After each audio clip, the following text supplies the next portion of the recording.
Baik, Assalamualaikum warahmatullahi wabarakatuh.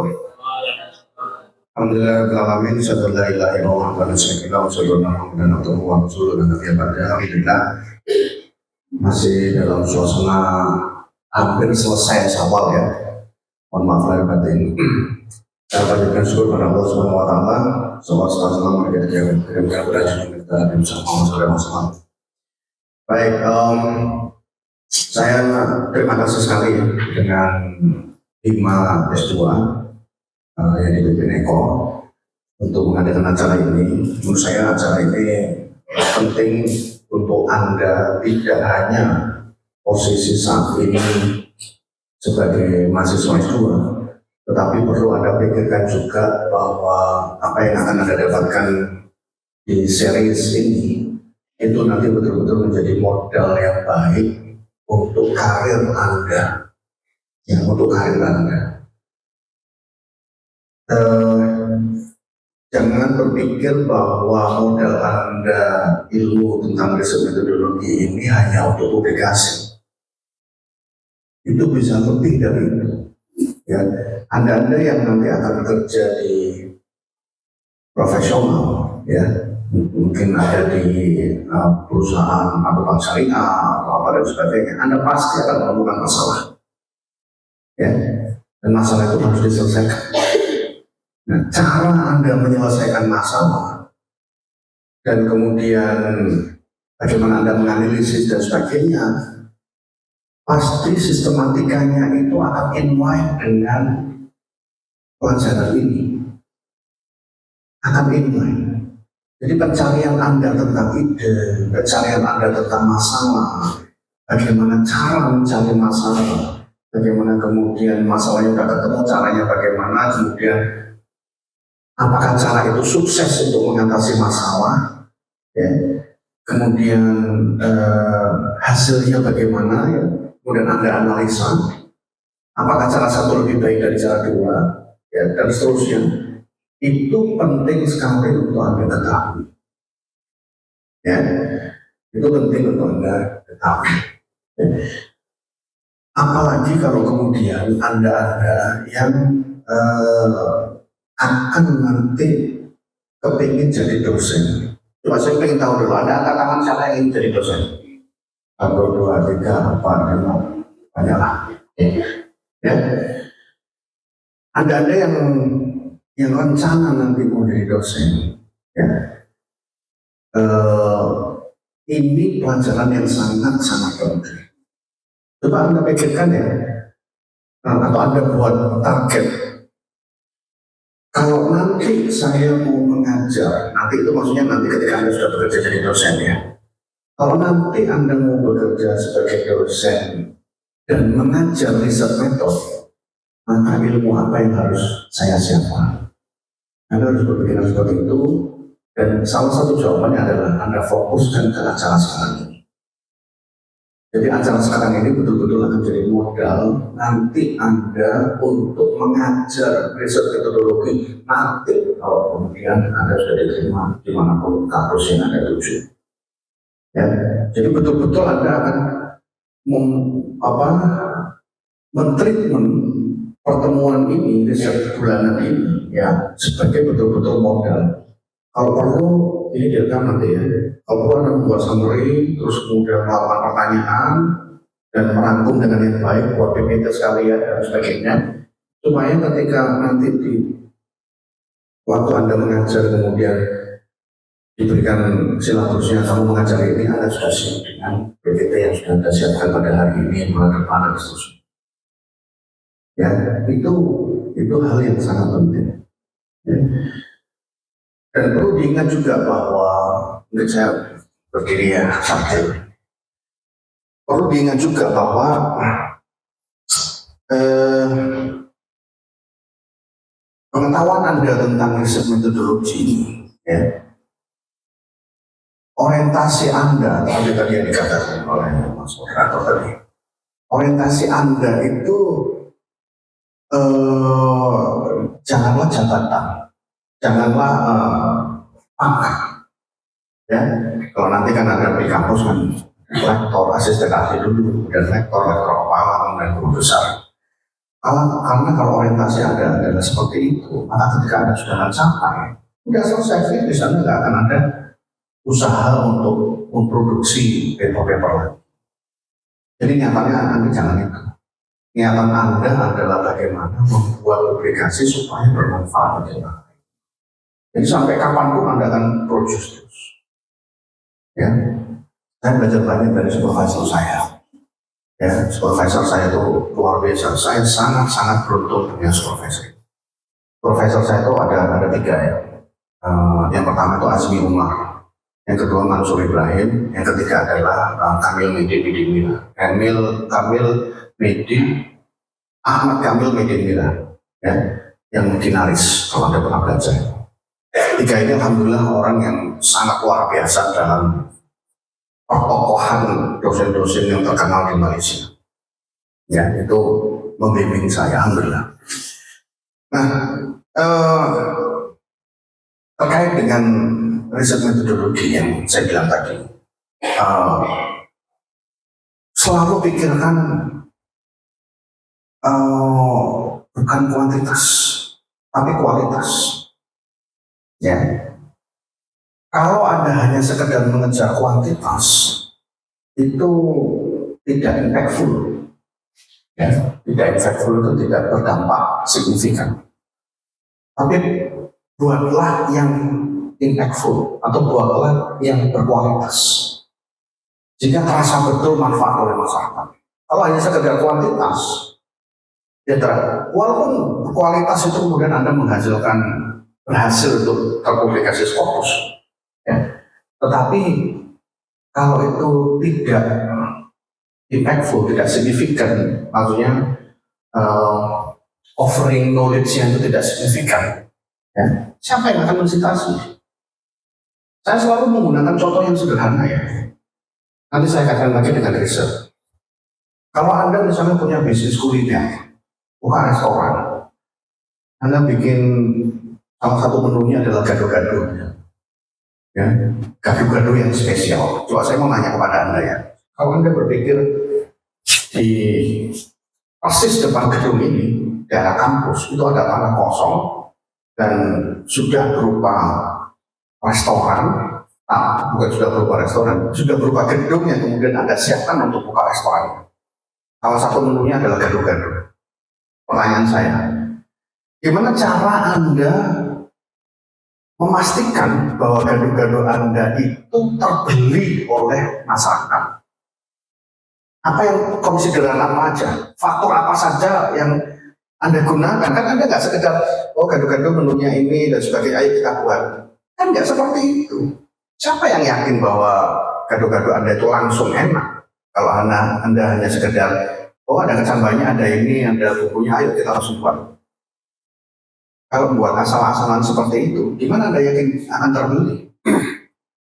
Apa yang Anda akan lakukan dulu? Apa? Belajar resep satu, apa lagi?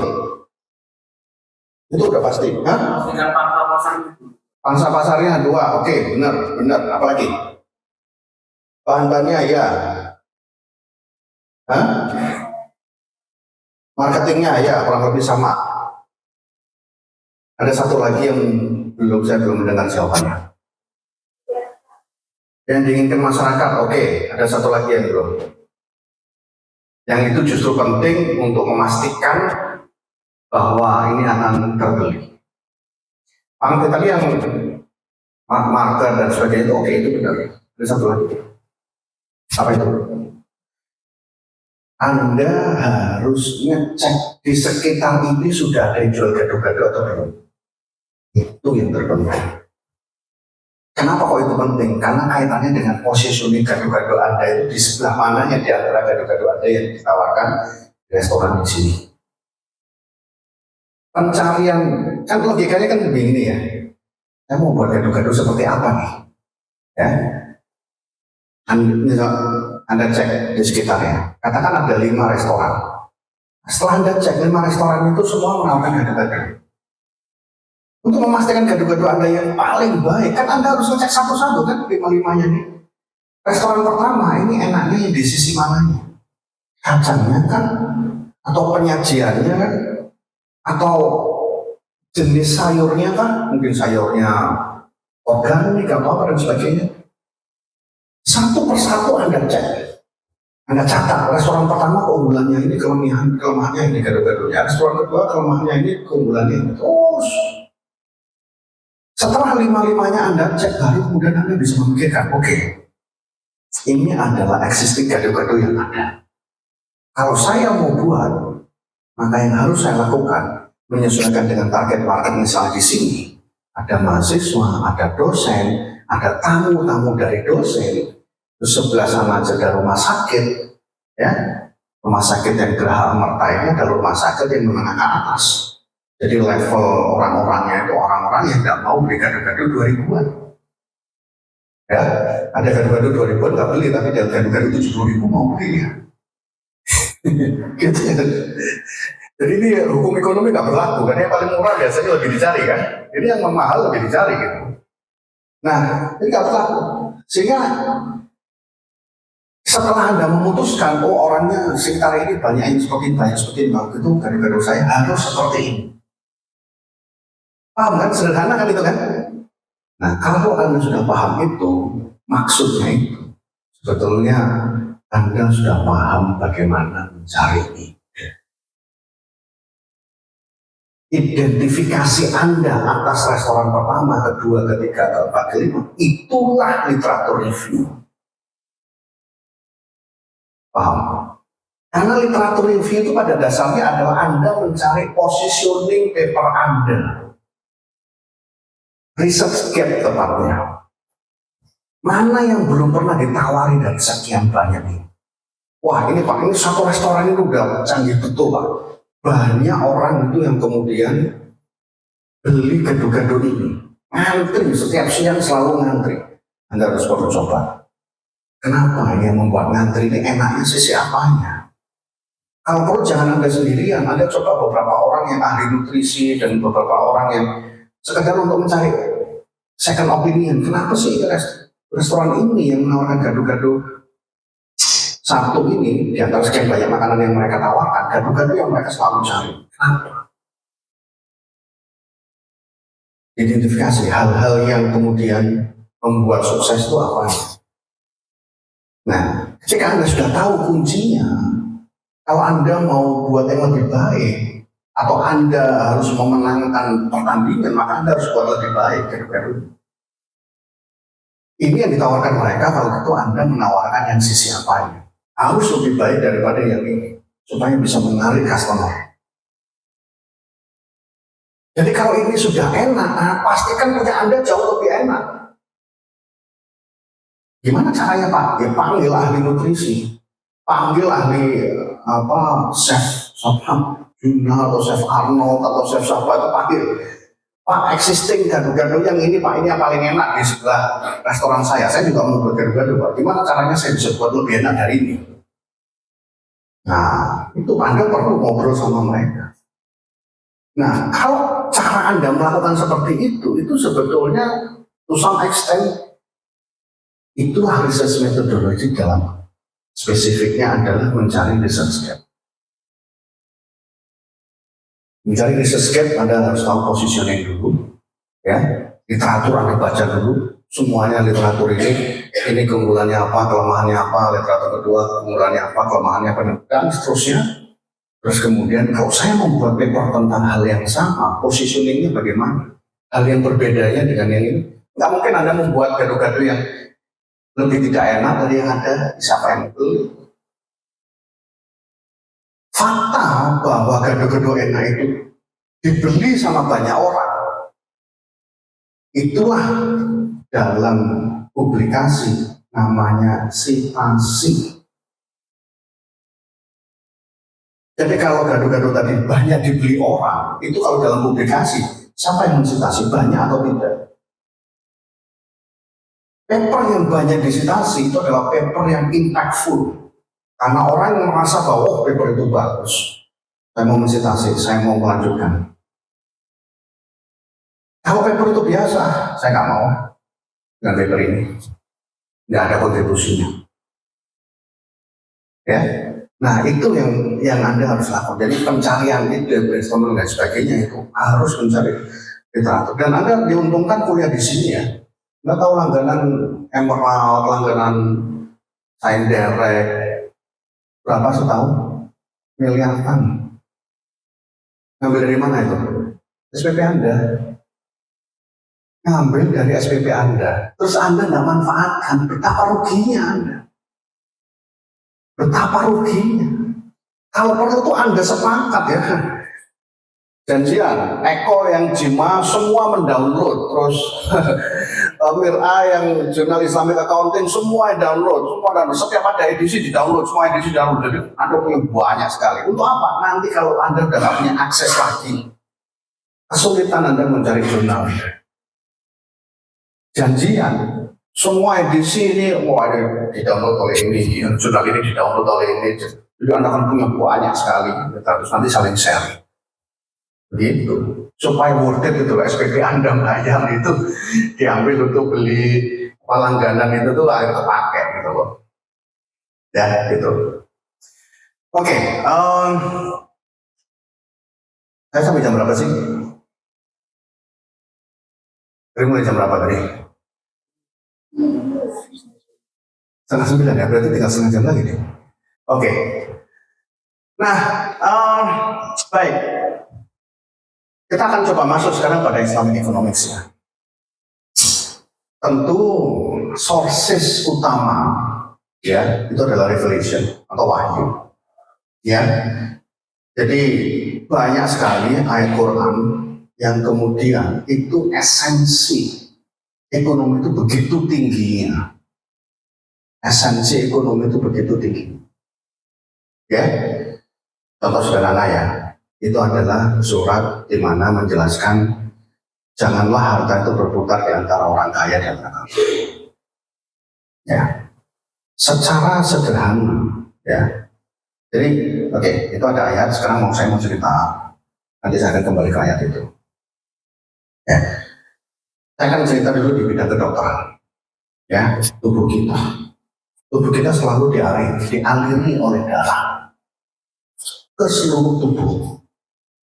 Ya, ke seluruh tubuh. Kalau kita berolahraga, badan kita sehat. Setuju ya? Kenapa kok badan kita sehat ketika kita olahraga?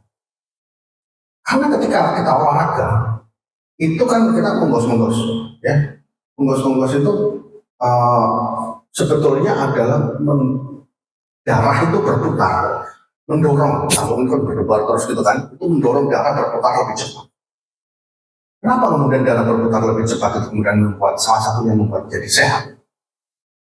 Karena darah yang ada di pembuluh darah, misalnya ini pipa pembuluh darahnya ya, itu kalau orang yang jarang olahraga, ya orang yang jarang olahraga, makan sama olahraganya nggak imbang, itu akan banyak lemak yang ada di dinding-dinding dalam dari pembuluh darahnya itu. Kalau itu akumulatif, ya, itu semakin besar dan darah nggak bisa masuk, akhirnya itu pecah kemudian jadi stroke. Ya, makanya kemudian kenapa kok harus sering olahraga? Karena sering olahraga itu darah berputar cepat itu menggerus plak-plak yang nempel di lemak-lemak yang dinding dalam tadi itu menggerus sehingga pipa ini pembuluh darah ini bersih lagi. Ya. Jadi makanya kemudian kita diminta untuk olahraga dan sebagainya itu adalah sebetulnya untuk membersihkan badan kita atau menyalurkan darah kita untuk bisa lebih. Karena perhatian nggak kalau ada orang yang kemudian very overweight, itu kemudian kalau dia jalan sedikit udah menggos-menggos. Sempat merhatikan nggak? Jangan gini aja, tuh ada sebelahnya ini kok. Kenapa? Karena pembuluh darahnya udah masuknya agak susah. Dipaksa dia darahnya itu masuk. Makanya kemudian menggos-menggos dia. Ya. Kecuali kalau orang yang biasa lari, biasa apa, dia jalan itu nggak menggos-menggos. Ya. Nah itu logika sederhananya. Ya, intinya adalah darah itu harus lari, kemudian ini dan kemudian ke seluruh tubuh. Kalau ada bagian tubuh yang tidak dialiri darah, ya maka dia akan mati. Contohnya apa? Contohnya adalah ini saya punya gigi, ya. Gigi saya salah satunya ini hitam. Mungkin Anda juga pernah lihat mungkin senior, mungkin kakek Anda atau mungkin tetangga yang udah senior, itu ada gigi yang kemudian putih, kemudian ada satu yang hitam. Itu adalah darah, gigi yang tidak dialiri darah. Sehingga fungsi giginya berkurang. Kalau buat makan gitu yang pas kena ini pasti sakit. Artinya apa? Artinya bahwa ketika kemudian ada yang tidak dialiri darah, itu membuat sakit semuanya. Ya, maka harus dilepas. Hati bisa mati, ini mati, bisa ini mati. Itu darah dalam tubuh. Uang itu mirip seperti itu. Cuma kalau uang adalah untuk perekonomian. Makanya ayat tadi itu janganlah berputar di antara orang yang kaya. Itu kan menunjukkan bahwa kalau uang itu tidak dialirkan kepada yang golongan miskin, maka miskin tak mati karena nggak ada uangnya. Ya. Makanya kemudian kenapa Islam itu ada zakat yang kemudian jelas asnafnya fakir miskin, itu adalah dalam rangka untuk tidak mati yang orang yang miskin. Ya. Jadi orang yang miskin kan, namanya miskin kan hartanya sedikit, gitu kan? Hartanya sedikit, dia apa yang dia bisa lakukan? Pasti dia adalah kebutuhan mendasar dulu yang selalu dipenuhi. Ya. Jadi ayat-ayat seperti yang saya jelaskan tadi itu banyak ada esensi ekonominya. Dan masih banyak lagi ayat yang belum diekspor. Kemudian ada sunnah juga itu yang belum diekspor. Ini esensi ekonominya ini apa? Ya, waktu saya ngajar ekonomi moneter, siapa yang ngambil ekonomi moneter dengan saya? Di kelas S2 ada nggak? Nggak ada ya. Di ekonomi moneter itu saya menjelaskan bagaimana kecepatan uang beredar. Ya, yang Irving Fisher itu teori yang memang udah lama diciptakan ya, dan sekarang juga masih sangat relevan. Dan itu sebetulnya esensinya itu sebenarnya sudah dijelaskan dalam sunnah atau hadis kita. Esensinya, ya. Ini nggak nutut kalau saya jelaskan. Ya. Intinya apa? Intinya adalah ketika Anda coba baca Quran, ya, Anda baca terjemahan dan tafsirnya, ya, siapapun itu Anda baca. Terus kemudian Anda nggak akan bisa kemudian melihat beauty-nya atau hebatnya ketika Anda nggak belajar yang konvensional. Jadi Anda harus belajar juga yang konvensional. Ya, Anda belajar yang konvensional, terus kemudian Anda baca yang terjemahan dan sebagainya, terus kemudian ada proses perenungan, merenung, gitu ya. Dan itu mungkin Anda nggak bisa langsung dapat apa beauty-nya, apa luar biasanya, kenapa kok Islam itu seperti ini. Itu perlu waktu yang lama, seiring dengan banyaknya ilmu yang Anda dapat. Ya, makanya saya selalu bilang bahwa Anda nggak boleh tidak membaca, harus membaca. Ya, harus membaca, baca banyak. Ya, gitu. Oke ya. Oke, langsung aja, next.